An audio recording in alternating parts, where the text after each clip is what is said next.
Good deal. We are back. Welcome back, everybody, to another episode of the Elevated Scaling Podcast. Still just rocking with us to Caleb Rosenberg, Owen Granger. Daniel is still traveling, as you guys might know from previous episodes, so he'll be on probably next week.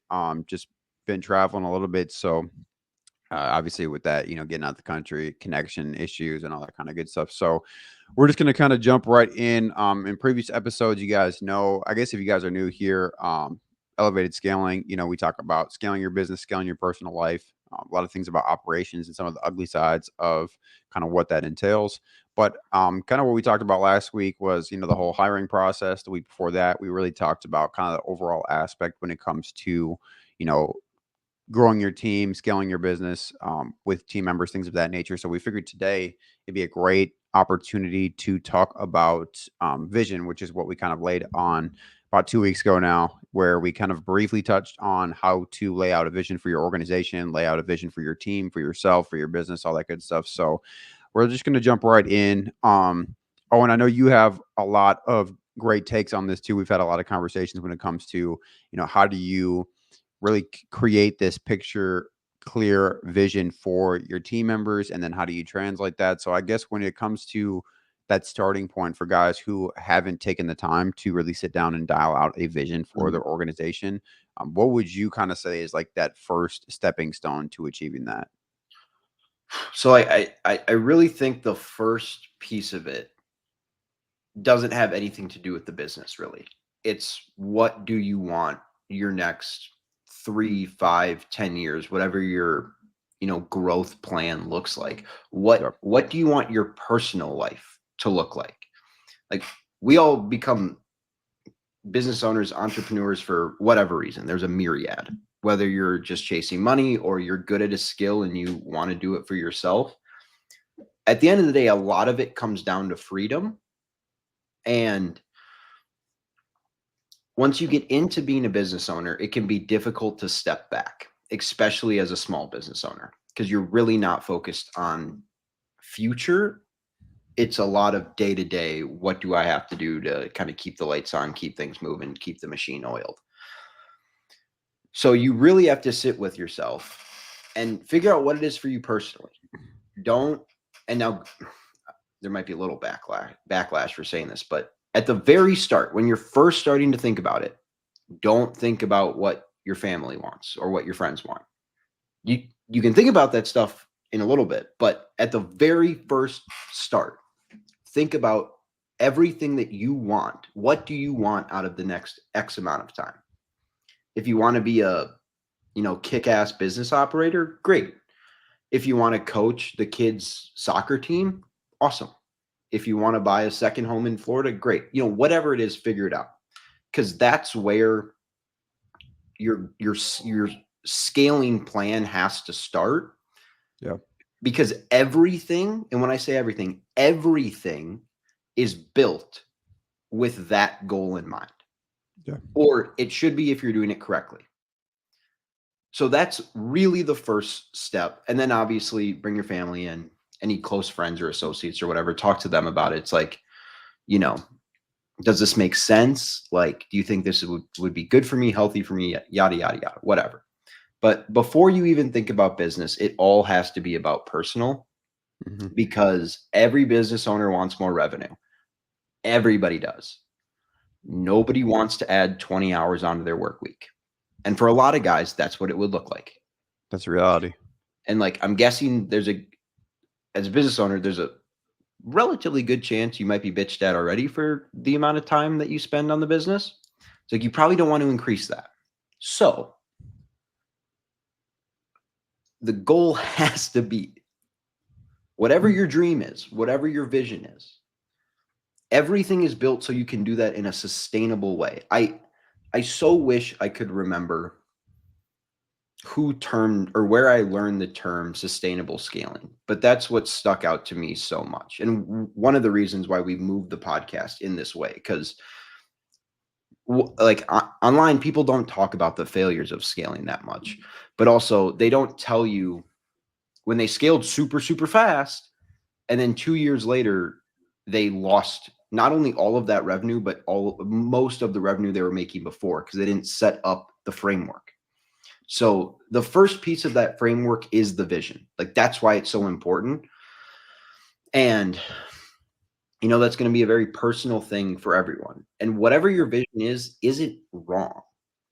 It's just, you have to be honest with yourself, because you're going to waste hundreds of thousands, potentially millions of dollars on this growth project if you're trying to make other people happy or whatever, because it's going to be too wearing on you, because it's not what you want. So that's really the first thing you have to think about with vision. And then obviously you move to the business, right? It's like, Yeah. what do I want my business to stand for? Hopefully those things don't change. Those all should have been ironed out very early on. Hopefully all of those things are still the same, steadfast. What does my business stand for? Have a realistic number in your head that would be a good end goal for this scaling plan, this first phase of scaling. If you're at 1 million and you want to get to 3 million, a year to 2 years is a very good option in some of the niches that we work with. But if you just started your concrete company, it's probably unrealistic to say I'm going to be at $3 million after I finish this plan. Maybe, but you have to start being realistic about what the end goal is, and then what revenue is allowed by that end goal. Do you know what I mean? Because it's like, you're going to have to pay more if you want to take a step back. If you want to grow, you have to open a new location, hire on more people, whatever the case is. There's no perfect world, or there is, but for a very few amount of people, where you do 0 to 5 hours of work a week and you still get to the revenue goal that you want. It's just not a realistic expectation. So be realistic about what your actual goal is and what your vision is, and where revenue can fall on that line. And then, a lot of it comes down to kind of maybe more non-tangible things, where it's like, how is my business viewed in the community? How is my business viewed online? How is my business viewed within our service niche? Like, a lot of these things where it's like, okay, even if this isn't a primary goal, one of the kind of side effects of properly scaling and scaling correctly will be a reputation increase, capturing of market share, and you should be a well-known name. Possible you're not, depending on your niche. Possible you're not, but you should be a well-known name.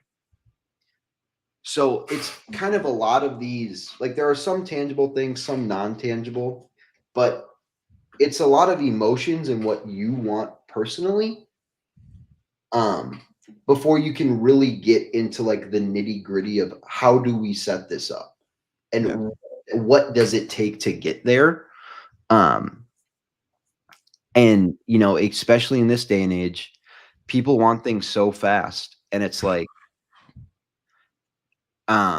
it's just not possible to be like, I want to grow my business by $1 million in a year. I want to only work 5 hours a week. I don't want to add any work staff because I like the margins we're at now. It's like, there's just so many things where it's like, it's a self-limiting belief at the end of the day, where it's like, you have this goal, you know what you want, but you're limiting yourself because you've cocooned yourself in this ideology of either this doesn't work for small business owners, putting the money in up front isn't worth it.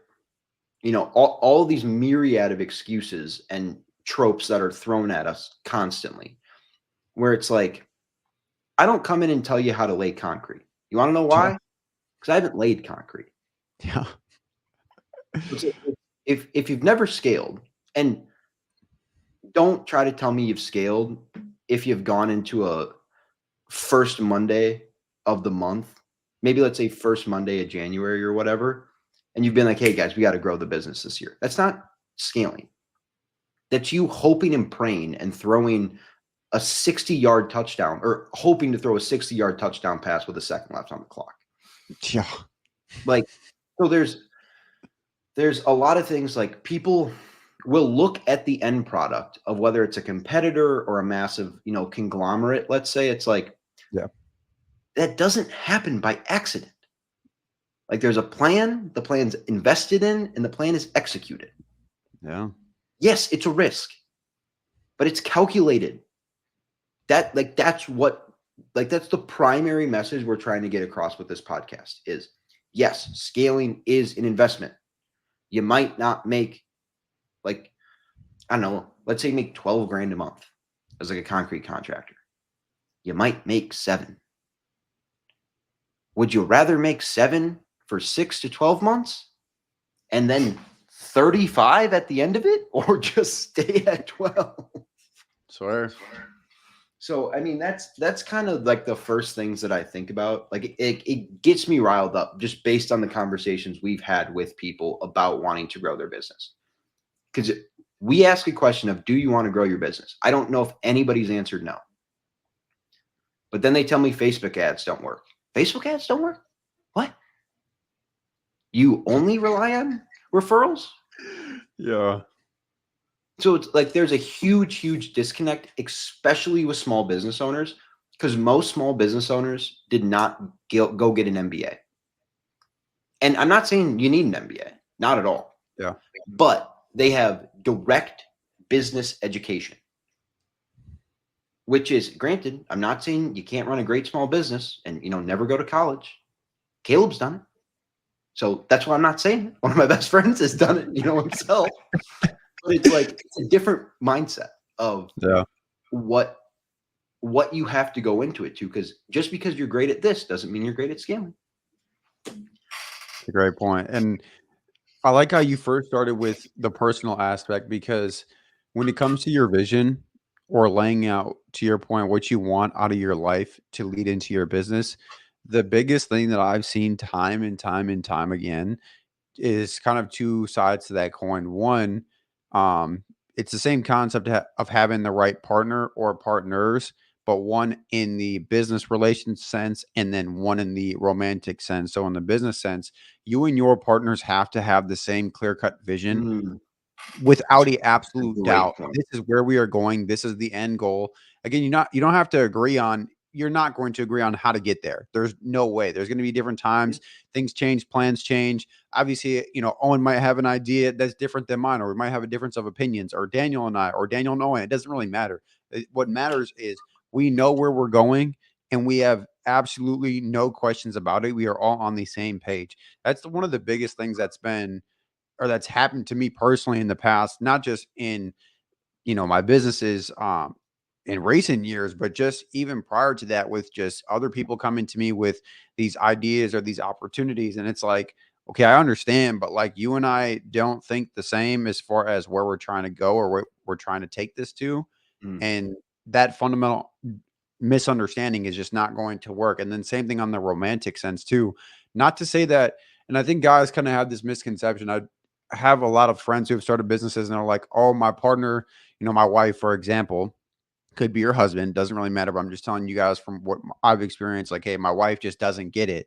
Yeah, bro, she's not going to get it, probably ever, because she's not ran a business before. She's probably not interested in running a business. To her or to him, it just sounds like you have this absurd idea of ditching all types of security and stability, as much as those might be this false sense of security, to your partner in a romantic sense, because they have no background or experience on it most times, or even aside from that, having negative experiences. Like for my mom, like when I went through challenges, obviously I've told her stuff about our businesses that, have, had their ups and downs in the past. So her kind of perception around small business was warped for a while, just because of what she's heard that I've gone through, or what Daniel and I have gone through, or whatever, or just different ventures, even that's her perception of small business. Like these catastrophic things that don't happen to most folks are inevitably going to happen in small business. So you have to understand that too. Like,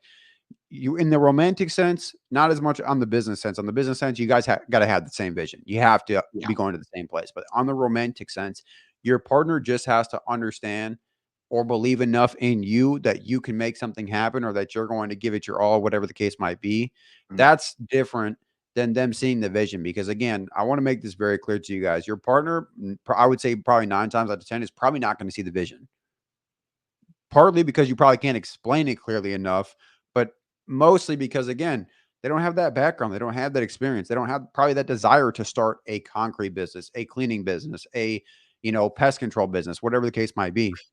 Your partner just has to believe in you. And I think Owen's done a fantastic job of that. So I'll have him talk about that in a minute. But you guys know, like, I've pretty much removed myself from that aspect just because I know from just personal experiences, like, I've had a tough time finding that other person in the romantic sense, being able to understand this is what it's going to take. I know you can't really see it right now, how I can see how things are going to play out, but mm, these, 10, 12, 14, 16-hour days, like, your partner is gonna at some point gonna have to, or you gotta find someone who can understand that, hey, sometimes it's gonna be like that. It's not gonna be mm, all sunshine and roses right now.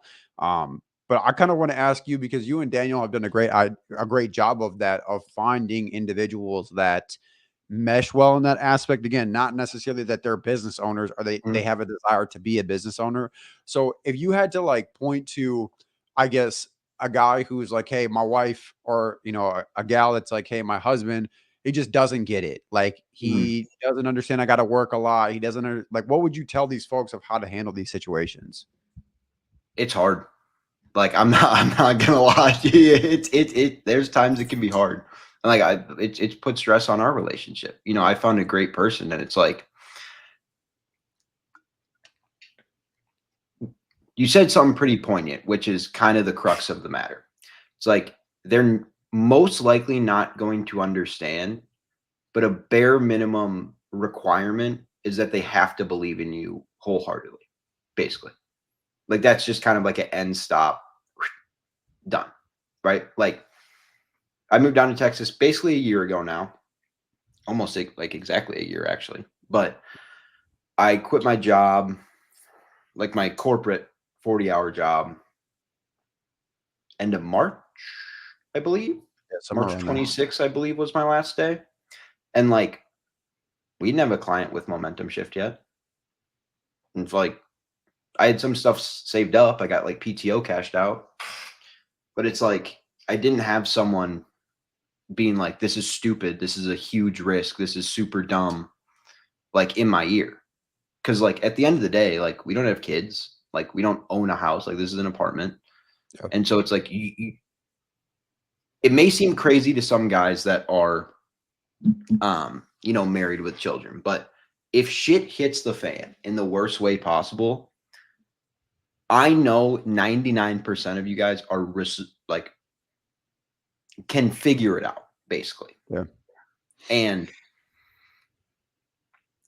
you have to like, the one way that I think about it is, if you have someone that's willing to support you, that's willing to, be behind you, because like, you don't understand the sacrifices they make, because they might not even tell you about it, but they're making sacrifices for you to be able to pursue this dream.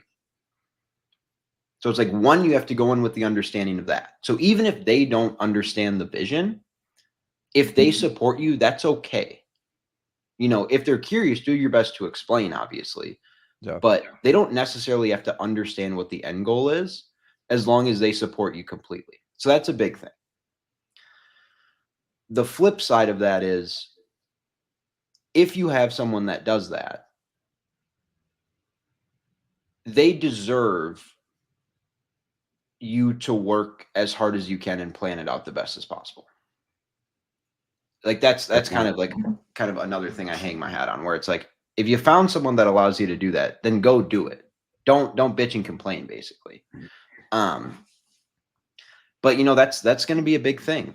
And I'm not going to lie to you. Like, as more people listen to this podcast, there will be people who are in unhappy either marriages or, long-term relationships or whatever the case may be. And it's like, if so for example, Caleb, Caleb works his nuts off. Like I don't know people that work like Caleb.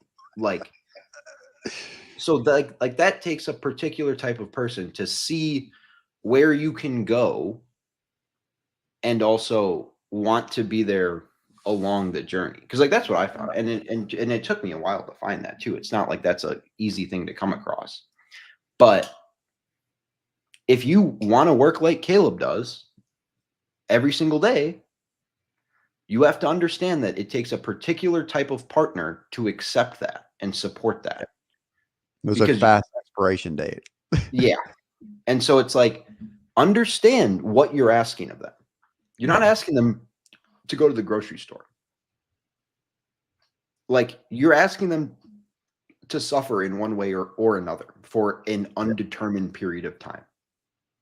And I actually want to stick on that real quick. And I know this isn't some marriage counseling show Yes, or yes. some dating show, but like, No, but it's I, going to come up I and nobody talks about it. yeah, like in your partner, you guys got to understand too. Your partner is seeing, to Owen's point, your partner is seeing past you just running a business. Like, even let's just say you're in a position where you guys got finances, you guys are smooth, you guys have things saved up. Like, your partner's thinking past that, especially if you're a male and this is your wife that you're trying to get to understand. You guys have to understand, especially with women, they can see far past like you doing this business venture and you probably having to work more. They're seeing the ramifications of that. Okay, you might not be able to pick the kids up after school or something, or you might not be able to go this place, or maybe games or something like that, or just extracurricular activities, or spending time with your wife. Like, these different things, you guys have to understand that that's the things that they're thinking about. This is what I'm sacrificing to go off and do my venture, whatever the case might Mhm. be. And to Owen's point as well, like, that's why I've kind of removed myself from that scene, because I've tried, and believe me when I tell you guys, like, not just does it that it takes a specific type of person. There is an expiration date on that. Don't think that you Yes. can come in here and I'm just going to work my tail off for a long period of time. Like, the minute that you start working constantly every single day and you're putting in all these hours, like, you have to understand that there is a time clock. You are on a shot clock. It is not going to fly forever, or Mhm. even let alone, I would say, an extended period of time. That's what I've noticed. Even though someone might say that, hey, I understand, I get it, I see where you're going. I believe in you, all these great things, right? Eventually there comes a time, it could be 30 days, it could be 3 months, it could be 6 months, but I promise you from experience, time and time again, they may say they get it and they're okay and they're going to write it out for right now. But at a certain point, they will have that conversation with you. And I would say sooner rather than later, is saying, hey, this is not going to work for me. So either you need to change or we need to, split, or whatever the case might be. So I really want you guys to just think about the other, kind of put yourself in their shoes. Like, can you see it from their lens? They're thinking about else are you giving up? It's not just that you're going to be working all the time. It's, Yeah. again, if you have kids, activities with the kids, it's time with the kids, it's time with your wife, it's maybe taking less vacations, all these different things that you've probably established for the last 1, 2, 10, 20, maybe even years for some of these guys. Mhm. Like, you are now changing that probably pretty drastically. So you have to have a level of, I guess, compassion and understanding to Yeah. see that, hey, this is not just like as one-sided as I see it. They just don't Mhm. get it and they don't believe in me. Like, it's not as simple as that most times. And if Yeah. you have, a deeper conversation about that with your partner, but again, to Owen's point, it's very, very critical that you find that right partner, because there are a lot of people out here that will shoot it down and say, hey, I knew somebody that they tried and they failed, or hey, it's gonna be a big mistake, blah, blah, blah, blah, blah, fill in the blank, right? So you do have to find the right person, but understand that when you do, like, there's absolutely no scenario, to my understanding. Maybe if you get into the business with someone, I guess maybe, but like most times it's not the case. And at the same time, like, you can't do that forever. Like, I've been doing, to Owen's point, I've been doing this since pretty much late 2019. There's a reason why I haven't been into anything significant in that time period. And it's Mhm. 2024, because I clearly understand. And it's also not fair for me to put those expectations on someone. You have to understand that too. You can't just expect somebody to be like, especially your wife or your husband. Like, you've been with them a year, two, 10. I really don't care. If you've been with them for an extended period of time, especially if you're married or if you guys have been with each other for a while, it's almost unfair for you to expect of them, like, hey, you just have to be cool with me working 7 days a week, 10, Mhm. 12, 14, 16 hours a day. Like, off rip, you have to be cool with that. I And had I to just pull it think, back. what's that? I had to pull it back. Ye- Like I And it's wasn't. valid. Yeah, and it totally is. And I just wasn't seeing it from her perspective. Like that's all it was. And it's like my immediate reaction was, well, this is limiting growth. But at the same time, it's just not. Um, Yeah. but speaking about this made me think about something else. I want to stick on relationships, but in a different way. Okay. Your business relationships, whether it's with partners, subcontractors, or employees, you have to take a hard look at every single person that's interacting with your business, whether they're W-2, 9 to 5, or just the guy you call when you need a hand for whatever. Do those people stand with your values? Do they like emulate those values every day throughout the business? And are they going to be a positive, neutral, or negative impact to this growth plan? Because everybody's worked at a job where there's someone that everybody likes, whether they're funny or, do whatever, but they're not a great employee. Now, granted, there is a place for those employees. Even studies have came out recently that have shown that. I'm not saying there's not a place for the glue guy. I was a glue guy. That's why I got to college baseball. Like, that's it. But if they're a net negative in an important position, move them or fire them before you start the plan. Especially customer facing. Yeah, especially customer facing, because whether it's, I don't know, you're in the suburban neighborhood, I don't know, let's say laying a new patio or whatever, right? And you got guys, either showing up to the job site, visibly under the influence, or, crazy language on the job site, when you're surrounded by, regular people. Or if you have, for example, someone in a leadership position that is either not a good leader or is not trusted by any of their subordinates, which it's a bad leader, but it's a more specific case of if there's people in your company that very few to nobody trusts, remove them before this starts, because they will play a huge role in this failing. I can guarantee you it. Guaranteed. And going into that, it's kind of what you said about if you have like a business partnership. Like if you're partnered up with somebody and you want to grow the business to $12 million a year and he wants to golf 6 days a week, that's not going to work. Buy him out. Buy him out. Like these are hard conversations and hard things to think about. First of all, nobody said being a business owner was easy, so shut the fuck up. Yeah. But it's like these are the actual day-to-day things that can impact whether this plan works or not.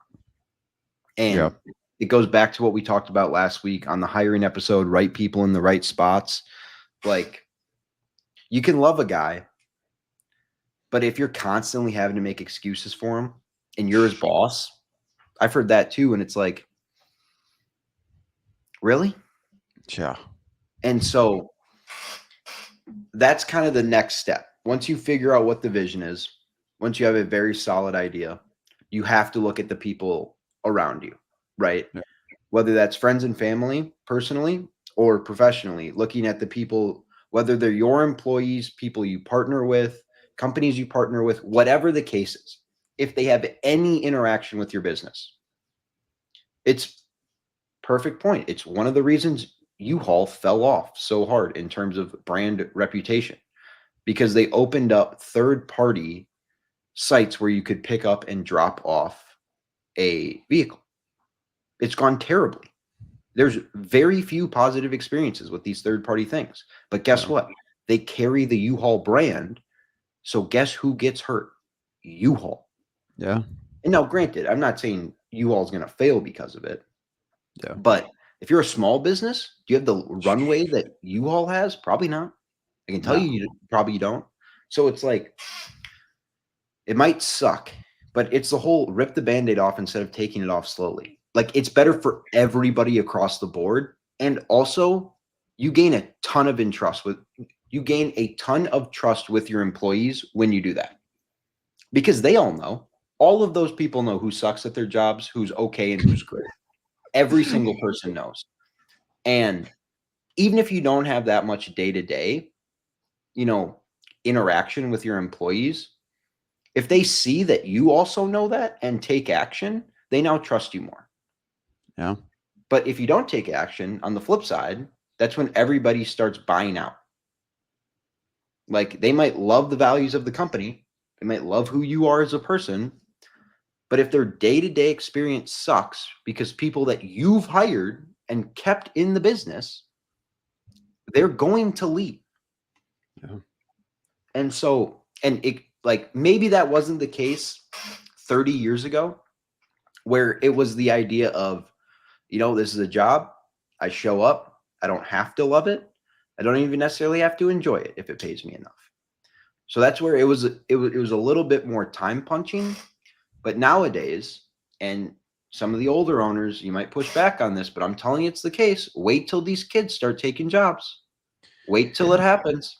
I've There's a seen market shift. a lot of people that I graduated college with. I graduated college in 2021. I'm 25 years old and they're on their fourth job in the field they graduated in. It's not like they moved and did something else. In the field they graduated in 4 years they've had 4 jobs. I think the length of position is like, I think it was like 1.5, I wouldn't be between surprised. 1.5 and 2 years now. So it's like, you have to care about this stuff and you have to Yeah. actually do things about employees that are problems, whether they're actual HR problems or just business operational problems. You have to take care of it because you will lose your good employees over it. So that's a big thing. And I know it's a big thing too with our concrete guys and guys that are picking up labor. It's kind of a no-no subject to touch. It's real under the table. But if you're consistently, I would even say hiring at all undocumented workers, you're putting everybody at risk. I understand the labor's cheap. I understand they work their ass off. I get it. Totally understand. There could be a huge ramification for your business. Yeah. Huge. So it's like, is the potential super large? No. Not right now. But what happens when you're a major market leader, let's say in like the Midwest in 5 to 7 years? It's like, so, and I know a lot of guys don't like talking about it, at least Yeah. in public, but a lot of people do it. And, I'm not saying it's bad inherently because everybody's got to work. And I believe the best workers should get the positions, but you have to understand what you're doing when you're doing that.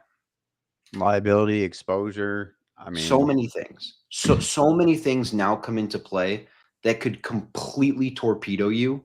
And if you're coming at me with the it costs too much argument, you don't want to grow. yeah. Like, there are things that you have to do that cost money if you want to get to the next level. I'm sorry. That's just, I don't make the rules. I'm trying to play the game. So it's like, Literally.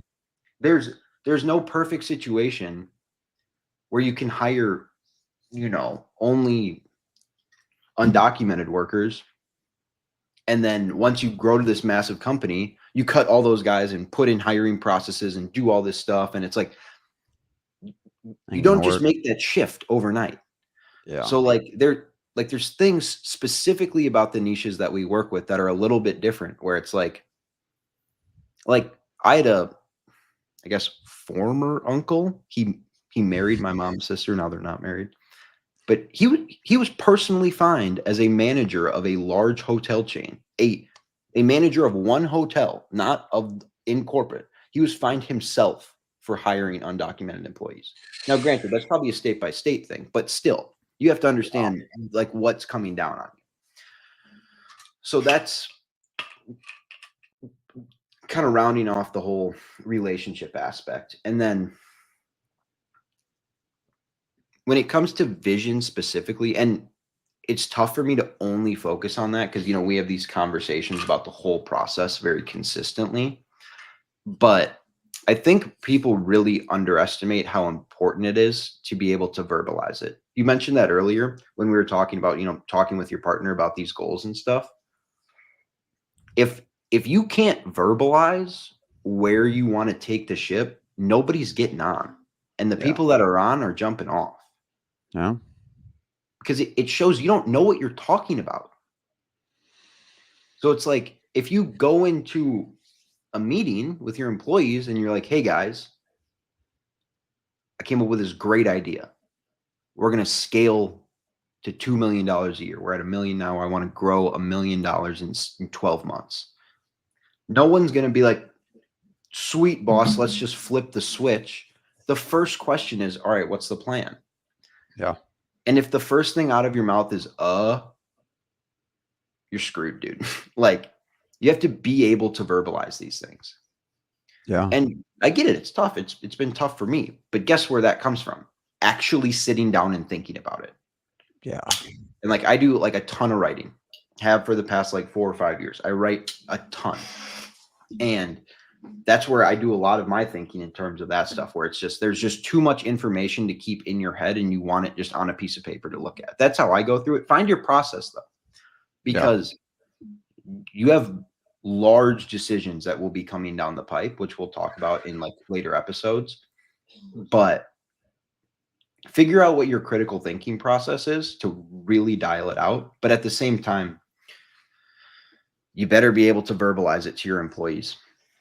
Because we played baseball for a long time. I played baseball for 22 years on some sort of team of my 25 years on earth. I've seen amazing coaches. I've seen average coaches. I've seen dad's coach, and I've seen terrible coaches. The terrible coaches always have one thing in common. They cannot explain what they want you to do. Good point. And, I think about a lot of these things like sports, like a game, because that's just what my life has been for so long. But if you want people to strap on the chin strap and run at somebody at full force, they have to be bought in. And so, there's that could be an entire series in and of itself. We'll have multiple episodes on it down the line, but that vision needs to make sense with the standards you've set and the values you've set within your company. Yeah. Because Without a doubt. truly the only way it works, truly in a sustainable way, anybody can scale. Anybody can get a hot ad and then, run it up with ad spend and get a shitload of clients out of it. Anybody can do it. It's very possible. Not saying that's easy by any means, by the way, guys, but it's possible. You can do it. You can find a heater and then run with it, and then you're left up the creek without a paddle. Yeah. But to even find people that are going to be your key pivot points or key leverage points when it comes to this working, you have to have these like steadfast values, turn them into standards, implement the standards, live by the standards. Like it's a high bar if you consistently be successful. Like none of this stuff is easy. I don't care what you see on TikTok. I don't care what you see on Facebook. Some of the concrete groups I'm in are crazy. Where it's like 4-man team, we service a 30-minute area and, we do $5 million a year. It's like, okay. But there's such a high level that you have to hold yourself to personally for this to work. Yeah. Like I have standards written on my wall. It literally says standards and there's 20 things on it. I look at that every single day and read through it. And it's like, You have to do something different to get to the next level Easily. every single time. And guess what? The standard always rises Every time. because Every you're time. every time because you're going against better and better and better people. Because you start off going against the guy that posts in the Facebook group, hey, I have a 3-man crew. We service 30 minutes. We make $5 million a year. That's your competition. That's easy to beat. That's easy to beat. Give me 2 hardworking high schoolers. We'll beat whatever his actual revenue is. Yeah. But as you keep going up, you keep battling companies and founders and operators and owners who've not only been there longer than you, but they figure out how to stay there. It's like Through that's what you're market going up against. changes. That's what you're like. That's who you're trying to steal market share from. Yeah. Guys doing 15, 20, 25 plus a year. Yeah. And like, granted, at the very start of scaling, like there's money out there for everybody. A lot of people can make money in niches. So at the very start, you'll see it tick. You'll see it tick up. But not only keeping it consistent, but consistently increasing is where these standards and implementing these standards with your employees and with yourself comes into play. That's how that happens, because there's no question of how we do things, why we do things, like the way I should show up to work. Like none of these things are questions ever. And if they are, you're gone. Yeah. Or if you can't get with the program, you're gone. Like that's how these companies succeed. And so there's a lack of understanding with small business owners, which I do Huge gap. understand. My dad is a small business owner. My grandpa is a small business owner. So I get it. I get where it comes from. Yeah. But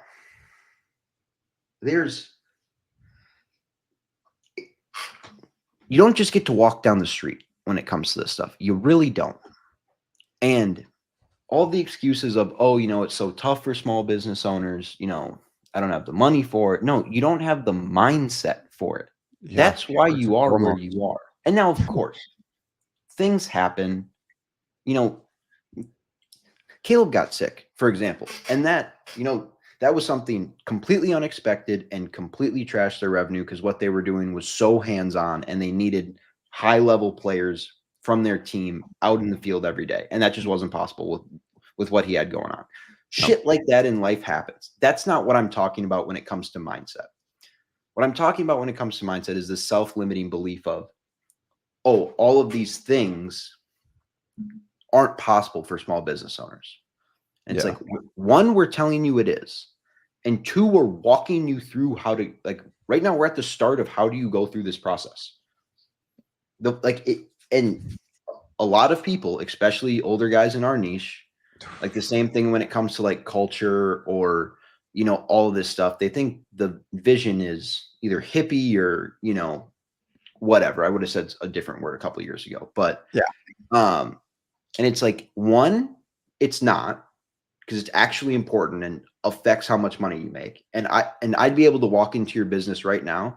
If you walked me, or if I shadowed you for a whole day, I'll tell you everything that's wrong. And that's why you're not making money, not the excuses you give. Like, I don't care if your leads are bad. Get better leads. That's on you. Like, who gives a shit if Angie's lead sucks? So then don't use it. Figure out what works. Literally. And create a so reason why people won't want to use you in the first place. Exactly. And so, and I'm not singling out like the older business owner community. Of course, this is a problem across the board, no matter age, gender, location. I don't care. A lot of people have these mindsets, no matter what their demographics are. But that's just what we've seen when it comes to kind of the culture and the vision stuff. There's a huge pushback of, we don't need that. We don't need that. I know 10-year-old AAA teams that talk about culture. Yeah. Like you like, I don't care how small you are. I don't care if it's only you. Set the culture. Yeah. Set the standard, live by the standard. That's one of the big jumps that a lot of people have to make. Of either they think this stuff doesn't matter, or it doesn't matter for them at their size. Yeah. They have to come to the understanding that yes, it does. And then two, they have to start thinking about these things, which they wrote off for a long time. And so like that's why this is a little bit more of a, I don't want to say it's like cerebral, because we're not breaking the world here, but Yeah. it a lot of our podcasts up to this point, we haven't talked about tactics. Yeah. And there's a very specific reason for it. It's because if we just give you the tactics, you're not scaling sustainably. You'll crash There's no and burn. value. You're Yeah, not placing exactly. value on it, so No, you wouldn't even give a shit because you're no. like, these are just things to do. Like, why do I give a shit? Which is why, to your point, all these episodes have been about why this shit's so important. Yeah. And it's like why you have to come to this understanding, break down your ego, shift your mindset, buy into these things. Because all of that has to happen before you use any tactic. Yeah. Like any sort of lead automation flow or email marketing flow, or this is what your creative should look like, or what, like none of that matters if you don't figure all this stuff out, because it might be sweet for a while, but it will not work out that way. Yeah. And so that's why these first episodes have been a bit more thought based and feeling based and mindset based. And great, don't get me wrong, in the coming weeks and coming months we'll be talking about what we're doing consistently when it comes to tactics, day in day out stuff, Yeah. what we've seen work with clients, ideas, all of these things that matter. Once you buy in, Yeah. buy into the standard, buy into what your vision is, give a shit about what your vision is, buy into the fact that you need a strong culture. You need values that reflect you and the company. No. It all matters. And granted, I get where people think it's dumb. I do, because business is so much about, red and black, profit and loss, money in, money out. I get it. Yeah. But if you want to stick around, and it's not that small business owners haven't known this for a long period of time. Like they've instilled a culture, a lot of them, without even realizing it. Yeah. Like the ones that stay. Do you know what I mean? Like whether it's like the mom and pop ice cream shop where like the 70-year-old woman and her husband work at, Yeah. and it feels like you're walking into grandma's kitchen or whatever, right? Yeah. Like that's a culture. That's a standard they hold themselves to. There's a feeling when you walk in there because they've held themselves to a standard and implemented a culture. They didn't Yeah. have the conversations about it, but think about the great small businesses of your town. What makes them great? I guarantee you it's not the product. The product's probably good, maybe great. It's probably good, maybe great. But there's something else. Yeah. Figure out what your something else is. And then you'll understand, oh no, this has been a tenet of small business. It's actually one of the things that have kept small businesses open for a long time, for a very long time. And so it's just put into different words. We call them buzzwords. They're just Yeah. buzzwords now. But the meaning behind them matters. And that's Yeah.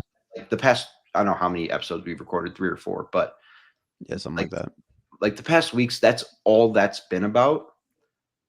Because until you get to that point, I'm sorry to say it, you can't be helped. Like there are things that you can push back on down the line or be like, maybe this works, maybe this works. I love testing. I love, split testing, analytics, all that stuff.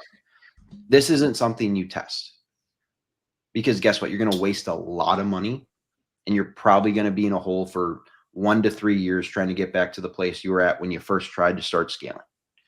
Yeah. And we don't want you to make that mistake. We don't want you to have the feeling that Caleb had when he's looking at, 10, 12 grand worth of product that he can't move. Yeah. And he's like, well, this is all getting charged back next week. And so we're not saying this stuff just to say it. Yeah. It's Like personal we've experience. been through it. Like Yeah. Caleb's had the feeling of, I'm looking at 12 grand in lost revenue sitting on my, living room floor right now. Yeah, Which literally. and so it's like, we're not making that mistake again. No. But one of the things that pushed us to starting this podcast was everything on social media is, butterflies and rainbows, even when it's absolutely not day to day.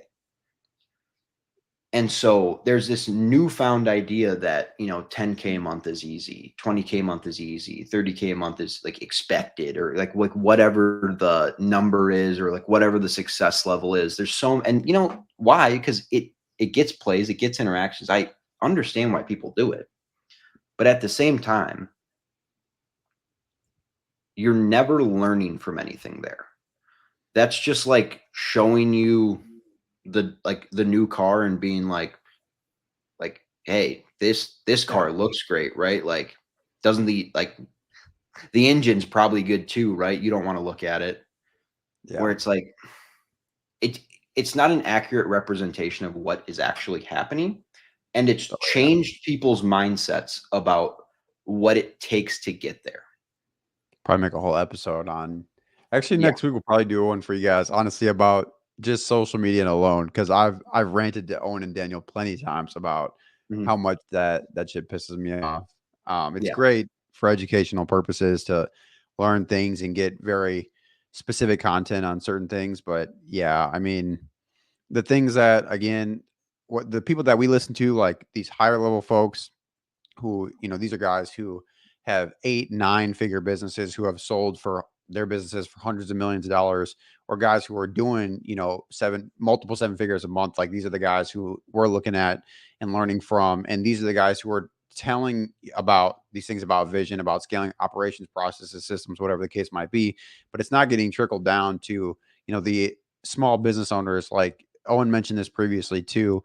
We notice this a lot with the, obviously, the older folks, but a lot in just the blue collar space in general. A lot of blue collar guys, labor guys, like this whole thing about feelings with the younger folks on the business aspect or the corporate aspect of how do my people feel, kind of seems like pansy-ish to them. Like, Mhm. they're like, why the hell does this matter? Like, we just Yeah.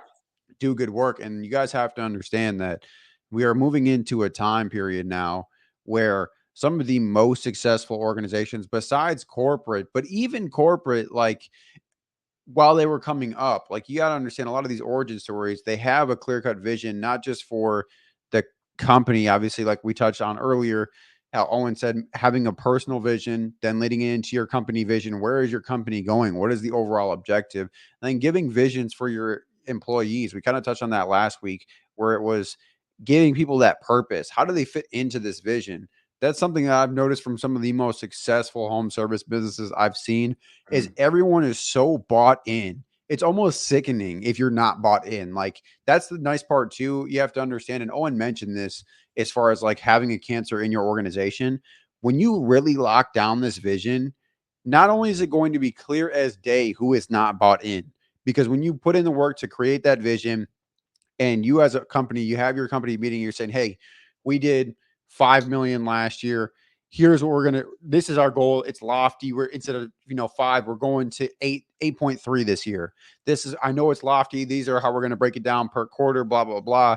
And then everyone in that room firmly believes in that vision and knows clear as day, this is how my role plays a pivotal piece Mhm. in that journey. And then you give them an opportunity, whether it's career advancement through your organization, personal development, whatever the case might be. They can make their families' lives better. Like, you have to give people a vision for themselves of how they can expand just by being in your organization. And I promise you, the people around them, or even you as a business owner, you will be able to tell clear as day who Yeah. is not bought in. And that person on the flip side who's not bought in, coming from somebody who's been in a position at a organization that Same. very successful. And I'm telling you, as someone who is not bought in, and everyone around you, we're not talking about 5 or 10 people. You're talking about, I think it was probably, their company had to been shy of like 50 folks. I have absolutely no idea what the company number is, but think about everyone from sales to the owners to the ops people to HR to the people actually performing the labor, that they are so bought in that it makes you, as someone who wasn't bought in, I'm like, what the hell are we doing here? Like, You and it feel made me want to uncomfortable. leave. Yeah. What's that?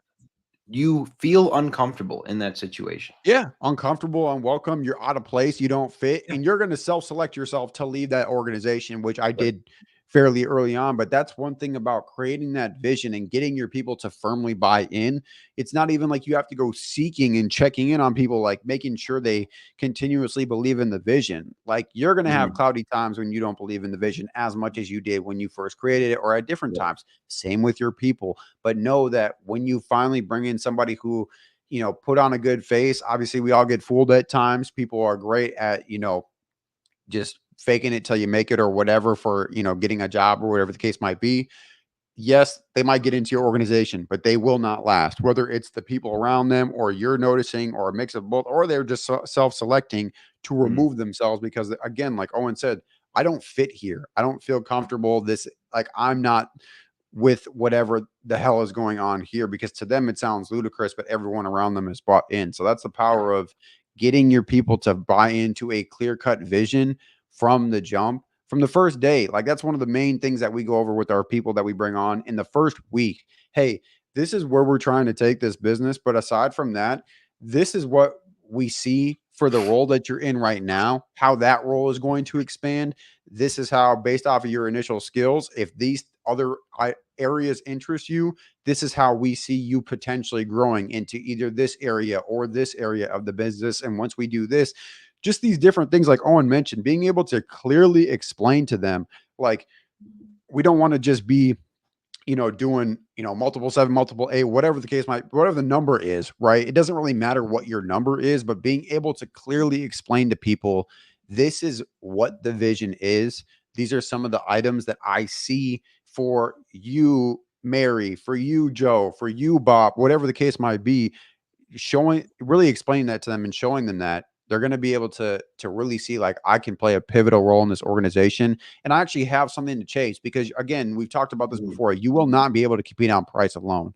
There will be a bigger organization, there will be someone with more money, let alone maybe a PE firm or whatever the case might be, or someone who's backed by VCs, whatever, right? You can't compete on price alone. And again, in the state of the market, I really want to hound on this. That's the only reason why I'm repeating this for the guys who, again, might be a little older, might just be used to the blue collar space. Like the guys who are running these very successful organizations, I'm telling you, you have to give somebody a reason to stay with your business other than price. There is a reason. The statistic is that a lot of these younger cats, including people around our age, or just, I think it's the US market as it is, like people don't stay at jobs, I think, longer than a year and a half, 2 years.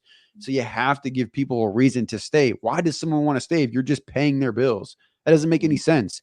But can they grow without your organization? Can they grow on the professional side? Can they grow on the personal development side? Can they see clearly, okay, the benefits are absolutely absurd, that my family is going to be better off just by me sticking with this organization, or this organization is so understanding or so appreciative of family values, and I Mhm. believe in where they're going, I believe in the direction we're taking this business, and I want to be a part of that. That's another thing with the vision. You give people a chance to be a part of something, and everyone is selfish. You have to understand that as a small business owner, everyone you hire, no matter how humble they are or um, selfless they are, every single human being is selfish. You have to understand that. It's what's in it for me at the end of the day. So you have to give somebody a reason to say, oh, this is clearly what's in it for me, other than my paycheck, because that's not sufficient enough. Someone can just cut a bigger check to you. That's Yeah. why the market is the way that it is, like Owen touched on earlier, why people are changing jobs. Because again, just go to the next software company. I'll just go to the next Mhm. concrete company. I'll just go to the next blah, blah, blah, blah, blah company who's going to pay me more from my experience that I just got with you. But having these things, getting people bought in, they can see that's an exciting thing, especially as a small business owner or a small business in general. Someone can play a pivotal role in your journey from going from 1 million to 5 or Mhm. 10 to 20. Yeah. Like that's an accomplishment for them. And you got to make them feel like it is. Like this is not, hey, ABC Construction, we just went from 5 million to 7.5. That's like great for the company. No, no, no, no, no. That was your people, your team members. That's their accomplishment. You want them to feel like, hey, this is one of my accomplishments in life, Mhm. that I can say that Yeah. I help. even if they're HR, if they're admin, if they're a laborer, if they're sales, if they're marketing, if they're fill in the blank, I don't care what role it is. Every Mhm. single person in your organization played a pivotal role from you to go to 5 to 7.5 or 10 to 20, whatever the case might be. And getting them to clearly believe that in themselves, I promise you, they will stick around It's a game changer for sure. Um, without a doubt. but yeah, we threw a lot of information at you guys this week. It's about 15 minutes longer than we've been doing in the past, but it's something that we care about a lot within our business, and we don't see it being cared about as much outside of like the agency slash businesses that are heavily in social media space. Yeah. And then you come Um, to us talking about you got a hiring problem exactly. Yeah. or a retention problem. hmm But at the end of the day, these are things that you have to one like. Yes, we kind of pointed you in a few directions today. N- Nothing that comes out of my mouth or out of Caleb's mouth will build your vision. That's something you have to do yourself because one, I don't know you. I don't know what you want to do. I'm not in your head. Like it's not something that can be given to you. It's not like even if you hire an agency, even if you hire us to do your growth consulting and Yeah, you buy I in understand at what your our vision is yeah, or where you yeah, want to go. yeah, like we're gonna sit down and have the conversation. So you're gonna have to sit down and think about it anyways. You want to be grilled by us or do you want to just do it by yourself, drinking a glass of whiskey or whatever? Yeah. Like think about these things, be mindful, be cerebral, be intentional about what these things are. It's not just routine. It's not just, oh, we got to have this, so I'm going to do it. It's this matters. Why do I need, you know, what do these things mean to me? Once Mhm. you have that, then come to us. Also, you can go to another agency before you do that and see how it works out. Yeah. Just know But that these problems are going to they're going continue to be to there. happen to you. They're going to be Like, there. it's not gonna go away just because you don't go with us or you don't put a focus on the vision. Like, I could you guys know, like, I could which I the guys probably don't appreciate me saying, like, a lot of times, like, I could care less if you go with us, but that doesn't take away from the fact that you still need to do these You have to items, do and X, that's Y, why and I Z. say these things Yeah. because of the importance. That's why, to Owen's point, these first episodes are just strictly trying to almost like get you to re-rack your brain in some ways for some folks, That's like a get you to thousand think percent. about it differently, you know? Yeah. Yeah. For sure. Do you got anything else? I think I'm kind of good on No, this one. yeah, we're good. Appreciate everyone tuning in. As of course, you guys know I'm going to do the shameless plug. If you guys do need help with this, you guys do just need someone to bounce ideas off of. You guys know that we own Momentum Shift Marketing. So if you do need help in any regard, whether it's your marketing aspect, you have additional questions, or you just need like further guidance one on one, like, hey, I need a plan, I need ideas, I need to be asked strategic questions. Because if you, that's typically what we'll do to guys too, is like, hey, what are your goals? Okay, why are these your goals? Okay, where are you trying to get to? Okay, what does that look like? These are some of the things that we're asking the guys that typically come to us who want to do marketing. Because again, we're not your average marketing agency. We do, besides the government contracting aspect that makes us different, we talk about this. A lot of these things that we're telling you guys are things that we tell our clients as well. Because, like, what's that saying? Not walk it and walk the walk and talk the talk. It's something else, right? But anyway, what I'm trying to get to is that when you guys, even if you guys come with us, we're gonna ask you a lot of these things too, because we almost feel like we can't do our job properly. Like, what do we look You like can't. trying to get you to go to be? Let's just say you're in, Iowa, and we have an idea that you want to be the number one concrete company in the state of Iowa, but you just want to Owen's point, you just want to do a few $1 million a year, have the ability to, go to the kids' football games, be the coach, for example, go on vacations. There's absolutely nothing wrong with that. But just know that we are going to ask these questions to you because we can't do our job properly then if If we're we don't. just like going at it super aggressive, because there are different approaches that when it comes to what are you trying to achieve here. Mhm. So That's all I'll say. Again, if you need some help, you have some questions, go to www.momentumshiftmarketing.com. Of course, it'll be in the description as well. But appreciate you guys tuning in, and we will see you guys on next Sunday. So you get next Monday is when they hear it. Oh, yeah, that's true. That's true. Monday.